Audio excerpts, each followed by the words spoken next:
Essa curva eu posso estar comparando com uma curva padrão de incêndio. Essa curva padrão ela vem de estudos já realizados com o comportamento do fogo no laboratório, com o comportamento em materiais específicos, onde eu posso estar comparando esse comportamento, só com uma questão de conhecimento mesmo, que a curva real ela não foge das temperaturas estimadas ali pela curva padrão.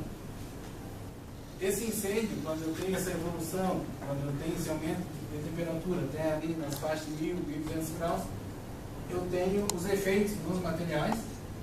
Percebo que o concreto tem uma perda proporcional ao aumento da temperatura. O aço já demora um pouquinho a perder, porém de repente ele cai a resistência, o alumínio, a madeira e tal. Essa seria a curva padrão da perda de resistência do concreto, a estrutura da qual eu estou analisando. Questão de conhecimento, o módulo de elasticidade também me gera uma perda, eu tenho problemas na minha estrutura devido a esse aumento de temperatura. A questão da coloração em si, que eu mencionei lá nos objetivos, eu tenho variação de temperatura, porém meu objetivo de estudo é só analisar o comportamento, se vai mudar a temperatura, a coloração, conforme o meu tipo de concreto ou não. Eu não estudo a fundo o que acontece ou por que acontece essa alteração de temperatura. Mas o que eu trago para o nosso trabalho? À medida que eu tenho um aumento de temperatura, eu tenho a perda de resistência, eu tenho alguns efeitos nesse concreto. Esse quadro me apresenta os efeitos que acontecem no concreto em si, na mistura cimento, areia e agregados, independente da sua resistência.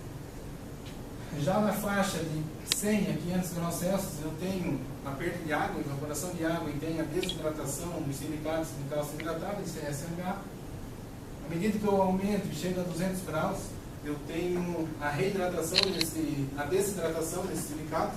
Ele já começa a perder a sua liga, ele já começa a romper a sua estrutura que dá a resistência ao concreto. A 400 graus, entre 300 e 400, eu já tenho a redução da água, ela já evaporou um bom percentual, né, me fazendo perder resistência ainda mais. A 500 graus eu tenho a desidratação mais rápida desses silicatos, ou seja, aquela estrutura que me dá resistência, ela perde mais água, ele vai perder rapidamente, vai me deteriorar ainda mais. A 700 graus eu já tenho a transformação dos agregados, a microestrutura dos agregados em si vai começar a ter alteração. A 800 eu tenho a retração por perda da água, o concreto ele vai se deformar devido a toda essa perda, essa evaporação. E por último ali a expansão do quartzo, onde vai me gerar ainda mais deformação.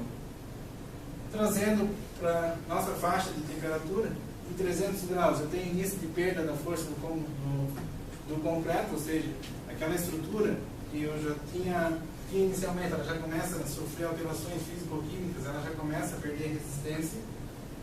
A 600 graus eu já tenho o aumento da fluência básica, que é quando eu tenho um aumento gradual de deformação com o tempo, sob tensão constante, ou seja, eu tenho a estrutura, ela está submetida a incêndio. A 600 graus essa deformação já vai ocorrer, devido à própria estrutura, o próprio peso que está chegando nas estruturas, ele já vai deformar essa estrutura que eu tenho inicialmente. A 800, na faixa de 900 graus Celsius, que é a faixa que eu estou analisando, eu analiso em 900 graus, eu tenho a perda total da água e a desidratação desse concreto, ou seja, toda a água que tem na estrutura, toda a água que ainda permanece, as moléculas de água, ela vai evaporar a essa temperatura, ela vai sair toda ela e vai gerar perda de resistência. A 1200 graus eu já tenho a presença de deteriorização do concreto, eu já não tenho mais um concreto confiável, assim podemos dizer. Como consequência disso, eu tenho fenômeno de explosive spine, que é o lascamento que me gera. Essa figura, ela generaliza para todos os tipos de concreto, todas as resistências. O que acontece? Concreto de 25 MPa, eu tenho maior presença de poros. Essa água, ela é uma água com maior quantidade, com baixa resistência. Essa água vai evaporar, vai sair rapidamente. Porém, em algum momento, principalmente ali 900, 1200 graus, ele vai começar a entupir esses poros e vai me gerar pressão interna. Quando eu aumento a resistência do concreto, eu tenho uma estrutura mais compactada para ganhar resistência, eu tenho uma estrutura com pouca quantidade de água, consequentemente, pouco poros também. Então, a estrutura com maior resistência, ela vai aumentar essa resistência muito mais rapidamente, porque ele vai evaporar, ele tem poucos poros, a água não vai sair, o vapor da água não vai sair, vai gerar pressão aqui nesse ponto, onde vai estourar, ela vai romper essa estrutura de concreto. Quanto maior a resistência, maior é esse efeito, que a gente vai ver adiante. Para isso, entender toda a fundamentação teórica, o que é fogo, o que é incêndio, o comportamento desse efeito nos concretos, eu tenho os materiais e métodos utilizados. Eu utilizei 45 corpos de provas ao todo, sendo para cada faixa de resistência, 25, 25, 40, eu utilizei 3 de referência e 3 para cada faixa de temperatura, também, totalizando os 45. O traço utilizado é um traço de uso comum, variando ali a resistência em si. Eu tenho traço para 25, 35 e 40 MPa. O cimento utilizado foi o CP2E, de uso comum, e o método de dosagem é utilizado pela Associação Brasileira de Cimento e Porto, o ABCP. O processo do aquecimento e o resfriamento, eu utilizei o forno industrial, modelo 5753, ele trabalha em uma faixa de temperatura máxima ali de 1.200 graus Celsius, exatamente a temperatura que eu utilizei para o trabalho. Ele tem capacidade de 180 kg e a taxa de aquecimento dele é de 5 graus por minuto. Quando eu tenho essa faixa de temperatura, eu tenho um concreto, ele se apresenta nesse estado, incandescente, então eu tenho que ter cuidado, eu tenho que estar utilizando EPI na hora do manuseio dele, eu tenho que cuidar com isso. Feito esse aquecimento, eu retiro do forno e levo para o tanque com água, eu vou estar adicionando esse corpo de prova para fazer o resfriamento dele, simulando a atuação do bombeiro. A parte da metodologia, eu já passei como é que eu fiz esse processo, como é que eu coloquei no forno e o aquecimento em si. Os meus resultados agora, eu tenho apresentado para faixas de 25, 35 e 40 MPa, com a primeira linha aqui representando o concreto de referência, depois variando com o aumento de temperatura. Nessa tabela, os percentuais de perda para cada resistência, ou seja, o quanto que sobrou de resistência nesse concreto. O concreto de 25 MPa de referência 100%, ok? À medida que eu aumento essa temperatura, eu vou ter uma perda, eu vou ter o restante, o que sobrou dessa resistência, 69%, a 600, 36%, vou pular aqui para 1200, me sobrou só 5,49 de resistência. O concreto com maior resistência, concreto de 35 MPa, eu vou focar, né, nessa faixa de 900 graus, ele sobra apenas 5,12%, a 1200 graus sobra 4,54%, ou seja, ele não tem nada de resistência, ele já perdeu. Voltando lá na fundamentação teórica, lembra que eu falei que a 900 ele já perderia toda a água? Então, se ele perdeu toda a água, ele já quebrou toda a reação, ele não tem mais a rigidez necessária. A 40 MPa, eu tenho essa perda ainda maior, percebo que os valores ele é menor do que os anteriores.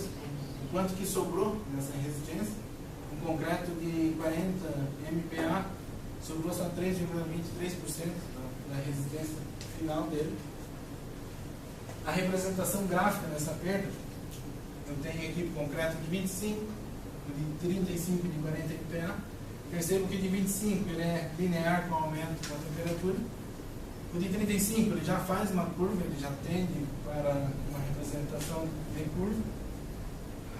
O de 40 ele já perde mais rapidamente aqui por esse ponto, ele já tem uma curva ainda mais acentuada. Isso refere-se ao fato de que quanto maior a resistência, mais rápida é essa desidratação, mais rápida é a perda e mais rápido também é a quebra dos silicatos que gera resistência. A 900 graus, conforme a fundamentação teórica, eu já não tenho mais água, independente do tipo de concreto, eu não tenho mais água, eu já perdi toda a resistência desse concreto, onde vai cair tudo para um ponto. Acima disso, por mais que eu continue aumentando essa temperatura, ele já não tem mais o que perder, então os três permanecem de forma linear. Aqui eu trago de 35 e de 40 MPa, percebo que nessa faixa de temperatura a variação entre eles é muito próxima, eu não tenho uma grande variação de perda de resistência. Isso me traz ao fato que eu posso estar analisando em médias os resultados apresentados. Eu tenho os percentuais de perda, o quanto que ele perde de resistência, voltando aos 900 graus Celsius. Olha o quanto que vai me perder aqui para 25 MPa, 92,55%, quando ele chegou naquela situação crítica, quando já não tem mais água. Concreto de 35 MPa, ele perde mais. Concreto de 40 MPa, ele perdeu um pouquinho ali, mas ele tem uma variação maior em percentual. Aqui as médias, enquanto que ele perdeu, pensando em médias, as médias em cada FCK, eu vou estar utilizando esse dado mais adiante. Por que eu trago essa média da perda? Nessa tabela eu trago o quanto que perdeu, comparando com o aquecimento lá do referencial teórico. Todo o meu referencial teórico ele trabalha apenas com o processo de aquecimento do concreto. No meu estudo eu analiso o processo de resfriamento também. Daí eu pergunto, teria a perda, seria maior, seria igual? O que acontece? Pelos resultados eu vejo que ele tem uma variação. Percebo lá, com o aquecimento, apenas aquecendo essa estrutura, quanto que vai perder, e com o resfriamento. Aqueci, teve um incêndio, vou fazer um método de resfriamento, no combate a incêndio, com o bombeiro, vou resfriar, ele vai me perder mais ainda. Por isso essas médias, eu trago para cá para poder comparar. A variação das perdas em percentuais, o quanto que ele perde, pensando em percentuais,